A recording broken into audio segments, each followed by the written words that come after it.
So I'm a founder and CTO of TitanIC system.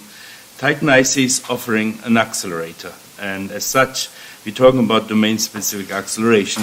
We're at the middle of this problem. Obviously, we are supplying accelerators on FPGAs, accelerators as a FPGA card, but also accelerators on silicon IP. Certainly, this concept of chiplets, it's very, very attractive to us. So, looking from this, I have pulled together some ideas and some models based on our past experience to give you the approach of a SmartNIC, how this could look like. So I have tried to take Bobby's model and trying to map on it and identified areas more or less as a wish list to say how I would like to see.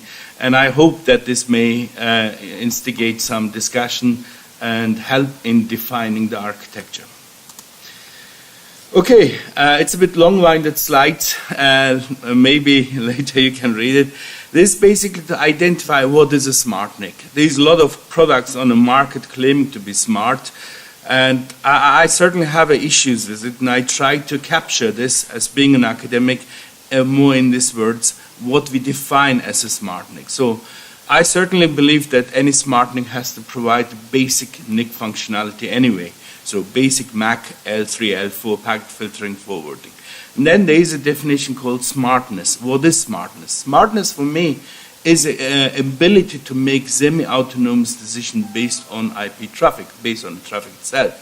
So we have to basically give some intelligence to make decisions independent and as it go.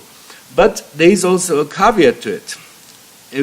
When smartness makes some decisions, if you not directly benefit from this smartness, then it does not make sense having this smartness in the NIC. So there has to be some ability to basically having a benefit. In this case, the benefit has to be the offload. So we need some intelligence, we have to some offload. So in this case, we could argue the case, does this offload has to be network related? Not necessarily, but it has to be network enabled. So it means anything that require network in order to be accelerated. So I can see a lot of opportunities there. When we're looking at around a lot of the smart NICs, we will see a lot of acceleration. In our case, the focus has been the security aspects. So in this case, we can identify the smart NIC has the high-level programmability of the NIC, enabling in-field customization, extension of the NIC's features. This is probably something that's important. We want to tailor the NIC to the application that is running. Second, on-device processing of upper layer function. In order to do some smartness, in order to do some extra advantage to the traffic itself, we need beyond L4 processing. It has to be up to L7 processing. Basically, we have to make localized decision and maybe have to provide some level of services. And then on-device acceleration.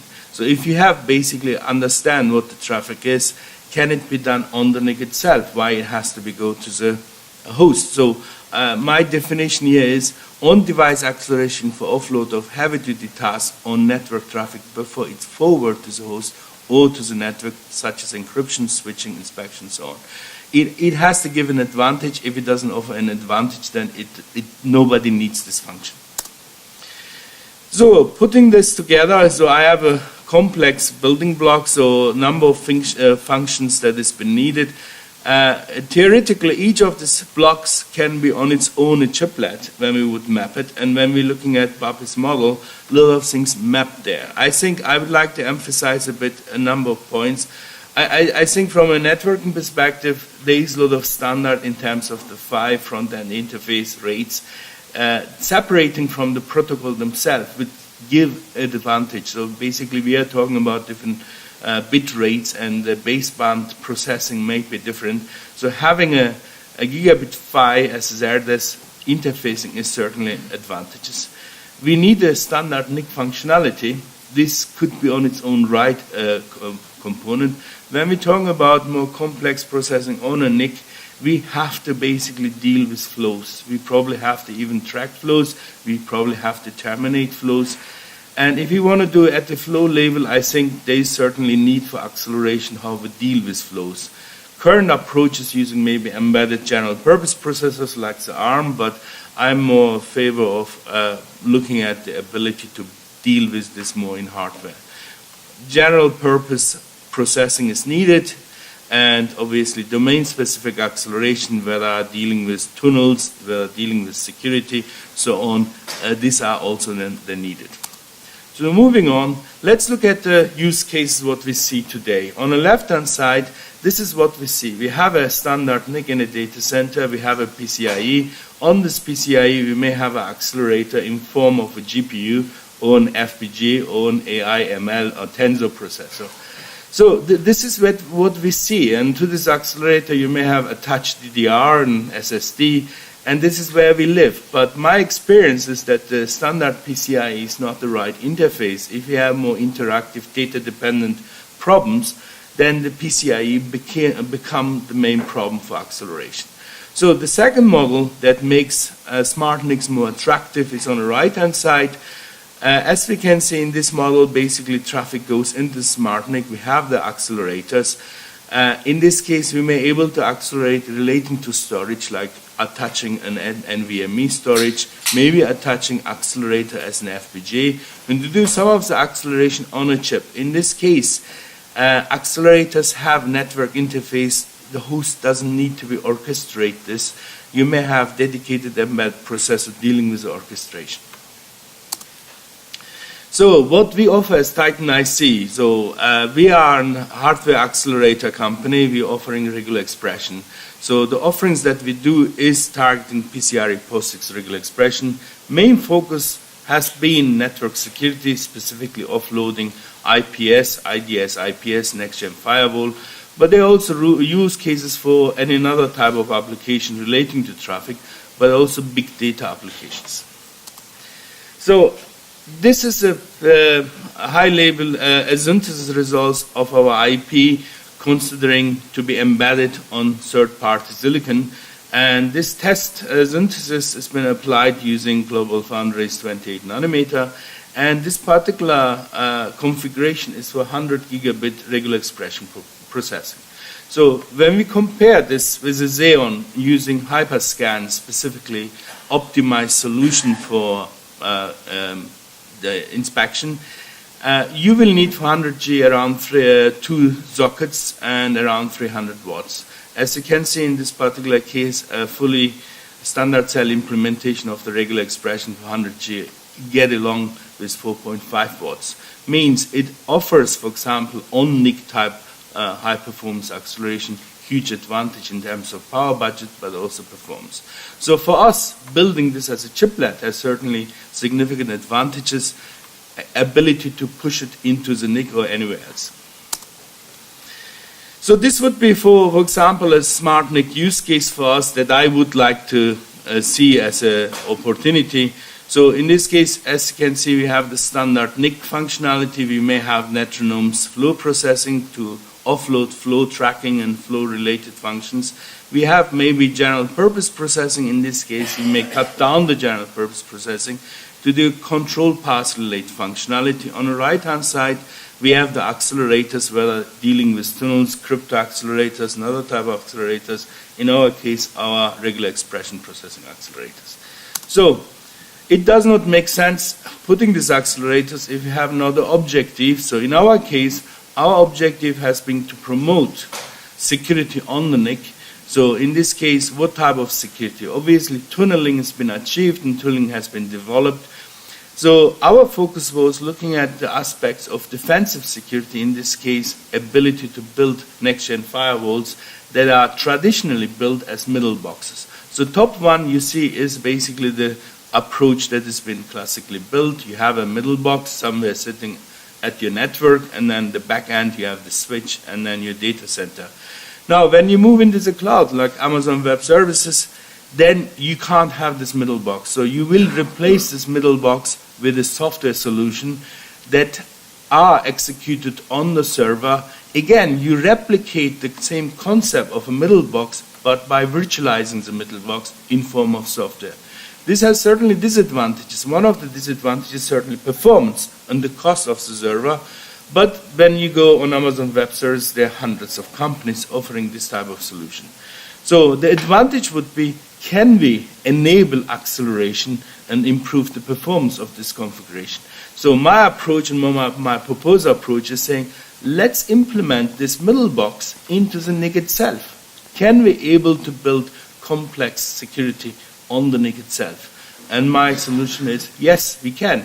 Only we have to embed the necessary accelerators to able to cope with the processing power needed on a NIC while we are right with the power budget. So what we have done is look at the open source community. Obviously, when you approach such things, when you approach companies, the question is how fast you can accelerate. Is that even possible? Can this be delivered? So going the open source route enables certain advantage to say, okay, we can build a proof of concept and show this. In our case, as you can see, this is a snort. In snort, there are rules, and there are header rules defining for which type of packet header this applies. And the content, you have the keyword and then the PCRE. So we can extract this type of pattern, and in our benchmarking results, we have demonstrated we can offload up to 80% of snort by doing the pattern matching in hardware. So what that means in terms of implementing such a snort solution on the NIC, this certainly have to be thought more in detail, making the claim, yes, we can accelerate, demonstrating through performance analysis that it can be achieved. Some people want to see the solution more closer to mitigate the risk. And this is something that we are currently looking at, how this can be implemented. As you can see, we have here again the SmartNIC. On the SmartNIC, we have on the left-hand side the NIC. On the middle, some policy tables, packet buffer, our accelerator, the RXP. On the right-hand side, we have the ARM complex. So what we envisage is to execute snort on the ARM complex, while on top we have some remote management host to configure the rules, to manage the rules. And in this case, the entire intrusion detection prevention runs on the NIC, while on the local host, the application may not be even aware that snort is running. So basically, this concept on the bottom, implementing snort inside the NIC and basically freeing off services and potentially also virtualizing the IPS running on the NIC itself. So in terms of implementing on a snort, we have spent a lot of time, looked at the snort software. Can this software be executed in asynchronous mode? The traditional software approach doesn't allow offload. So there are certainly shortfalls. So in order to take this and make this possible, then you have to really tackle the problem at the source itself, in this case the software. So you have to deal with the nature of the software approach. You have to adopt an asynchronous operation mode, that you can have multiple packets in the fly while you're processing. Second, multi-threading has to be introduced, again, in order to take full advantage of the offload. And then the system has to be modular. Long term, you not only want to replace the pattern matching, as I have indicated in this diagram, a lot of other components can be offloaded as well. For example, the NIC packet acquisition can be completely replaced by the NIC.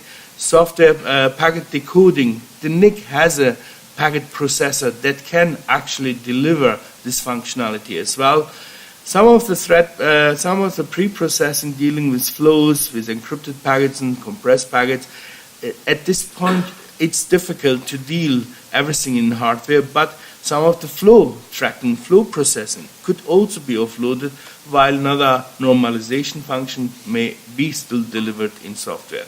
And finally, DPAG inspection of the content for given signatures, and the decision whether this is malicious or not. By approaching this problem this way, there are opportunities to take full advantage. So looking at the reference model that Bobby has presented, we can see obviously the traditional separation of these core functions, and we have the network on chip. So when we apply this for SmartNICs, we have more or less all the components given here. So design consideration, standard on-device communication related driver stack This has to be taken into consideration. As an IP accelerator, we have been licensing to silicon as well as on FPGA and on PCIe cards, and believe me, 50% of our engineering resources being used up redesigning interfaces, redesigning software drivers, redesigning APIs. Every time a new platform come along with a new FPGA, new interface, we waste a lot of time. So my biggest concern would be, if you build a chiplet, does it going to be the same thing? So certainly, I hope that our input, our experience will help in terms of the standardization, having an open source approach to the driver and stack. Second, on-device communication. It has to be scalable, it has to be low latency and technology independent. You may have a 28 nanometer TSMC chiplet linked with this 14 nanometer Global Foundry. They both has to work. We can't go everything, make it Global Foundry or 14 nanometers. So there has to be trade-off in terms of the ability to mix and match old and new technology. So, and this has implication obviously on the complexity of the interface, performance of the interface, and the power as well. Low latency, high bandwidth external memory. Memory management, memory design has been a big challenge for us as an accelerator. In this diagram, it looks straightforward. We have the memory interface and everything sorted out. In reality, this is not the case. So there are certainly issues, and I always see a need, an opportunity to have a LLC, last level of cache, to be embedded and deployed. Because half of your life, half of your functionality is in software. You have to deal with the software world as well. So let's look at this driver. So I put up 2 examples that is publicly available. We have actually 5 examples, but some of them are confidential. In this example, we have on the left-hand side our Amazon Web Service solution, where we have on the Amazon F1 FPGA instance implemented. On the right-hand side, our own FPGA implementation as a PCIe card. They look similar. Obviously, they are both PCIe. In case of Amazon F1, Amazon offer a shell that allow you basically the interfaces. You build your IP, and then the shell takes over to the software side, and from the software side, you pick up a standard interface, build up your own API on top. This is good built, and actually it's well thought about, but one of the disadvantages of such an approach was being the performance. We were unable to get decent performance out of the system. It has become the bottleneck for us to achieve the full potential of the accelerator. Having a standard interface is good. It simplifies things, a lot of things in pre-done, but there is also limitation. So I think going forward, I think the Amazon F1 shell approach could be a template, but the performance has to be taken into consideration. On the right-hand side, we spent 3, 4 months, 5 months implementing all these interfaces. So it has been a painful exercise to basically use third-party interfaces and build around, trying to get the necessary performance out of the system. So these are good experience. I think when we go to this chiplet model, the performance shouldn't be penalized. On another side, we have to take into consideration that we need a standard solution, that we don't spend another 3 to 4 months driver design and interface design every time if we sell the chiplets. This is our software approach. So as you can see on the left-hand side, the Hyperion FPGA implementation and the Amazon Web Service implementation. So I can see ODSA NOC driver can be implemented. In between, we have a generic driver common function where we collect this information, integrate them, expose to the user space. In user space, then we have our user APIs, which then being exposed back to the application layer. And I think this model would apply for many of the accelerator models. In our case, we obviously have a quite complex interface. You will see more in detail in the next slide. So when we're looking at the physical interface, we do have a number of functions. So we do have a data plane, we do have a control plane. Data plane is basically pushing packets or chunk of data, returning the results. Control plane dealing with CSRs and another control information. Because we are like a CPU with a large program memory, the rule memory for pattern matching, so we need a programming plane as well. This programming plane is essential because we have to allow runtime configuration, partial update, and so on. The CSRs are insufficient and too slow to be used. The control plane can't be used. And in many cases, we need a large rule memory, we need external shared memory.